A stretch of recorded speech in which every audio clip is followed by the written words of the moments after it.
কোরবানি ঈদের পর থেকে মাংস খেতে খেতে একদম বোর হয়ে গেছি, তাই আজকে ডিম আলু দিয়ে একটা মজার রেসিপি বানিয়ে ফেললাম আর সবাই মিলে মজা করে খেলাম। তো বাসায় থাকা 2টা ডিম আর 4টা আলু নিয়ে নিয়েছি, এগুলোকে এখন একটা কড়াইয়ের মধ্যে সিদ্ধ করে নিচ্ছি। উপকরণগুলো খুবই সিম্পল, বাট রেসিপিটা কিন্তু ইউনিক আর খেতেও দারুণ মজা। যাই হোক, আমি আলুগুলোকে আর ডিমগুলোকে সিদ্ধ করে নিছি। ডিম আলু দিয়ে কিন্তু আরো অনেক রকমের রান্না করা যায়, বাট আজকে আমি একটু অন্যরকম ভাবে করব। সবার বাসায় এখন কম বেশি গরু খাসির মাংস, আর সবাই গরুর মাংস খেতে খেতে একদম বোর। কোরবানি ঈদের পর এই অবস্থাটাই হয় সবার। আজকের রেসিপিটা ফলো করে কিন্তু তোমরাও বাসায় বানাতে পারো। যাই হোক, এখানে আমি আলু ডিম সবকিছু ছিলে নিছি আর এগুলোকে এখন এক এক করে গ্রেড করে নিচ্ছি। সত্যি বলতে গরুর মাংস কিন্তু আমার অনেক পছন্দের। আমি মাংস অনেক পছন্দ করি, বাট আজকে মনটা চাইলো একটু মাংস বাদ দিয়ে অন্য কিছু খাই। আর বাসায়ও তেমন কিছু ছিল না, তাই ভাবলাম ডিম আর আলু দিয়ে একদম সাদামাটা একটা রেসিপি তৈরি করে ফেলি। যাই হোক, ডিমগুলোকে গ্রেড করার পর আমি আলুগুলোকেও সুন্দরভাবে গ্রেড করে নিচ্ছি, যাতে একদম মিহি হয়ে এগুলো ব্লেন্ড হয়ে যায়। এই ব্লেন্ড করা আলু আর ডিমের মিশ্রণের মধ্যে আমি দিয়ে দিচ্ছি লবণ, পেঁয়াজ কুচি, সাথে কিছু মরিচ কুচিও অ্যাড করে দিলাম। এটার মধ্যে দিচ্ছি একটু জিরার গুঁড়া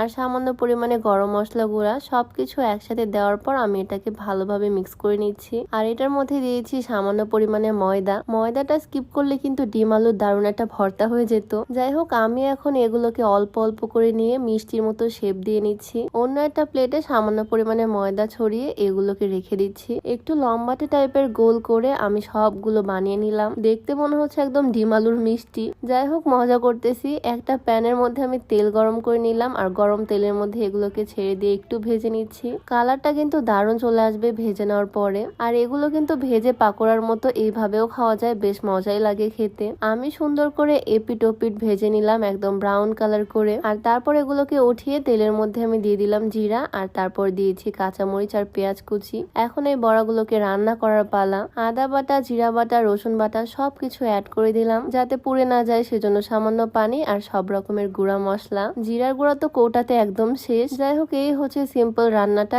এখন জাস্ট এই মশলাটাকে সুন্দরভাবে কষিয়ে নিচ্ছি একটু পানি দিয়ে। সত্যি বলতে এই রেসিপিটা রান্না করতে খুব একটা সময় লাগে না, বাট খেতে কিন্তু দারুণ মজা হয় আর রেসিপিটাও একদমই ইউনিক। মশলা কষিয়ে আমি ডিম আলুর বড়াগুলোকে এটার মধ্যে ছেড়ে দিলাম। পানি অ্যাড করে আরো কিছুক্ষণ রান্না করার পরে এটা কমপ্লিট। দেখতে কিন্তু দারুণ হয়েছে, তাই না? একদমই ইউনিক। সচরাচর তরকারি এইরকম দেখাই যায় না। কারো সামনে দিলে সে বুঝতে পারবে না এই জিনিসটা আসলে কি, বাট যখন খাবে তখন অনেক মজা করে খাবে। আমি একদম মাখো মাখো করে করছি, চাইলে একটু ঝোলও রাখা যাবে। তো আজকে দুপুরে ভাত নিয়ে চলে আসলাম, আজকে এটা দিয়ে খাবো। তোমাদের কাছে আজকের রেসিপিটা কেমন লাগলো অবশ্যই জানিও। আর তোমরাও কি আমার মতো মাংস খেতে খেতে একটু বোর? চাইলে কিন্তু এই রেসিপিটা বাসায় ট্রাই করে দেখতে পারো, আশা করি ভালো লাগবে। যাই হোক, আজকের ভিডিওটা এখানে শেষ করছি। সবাই ভালো থাকো, সুস্থ থাকো। দেখা হচ্ছে নেক্সট ভিডিওতে। আল্লাহ হাফিজ।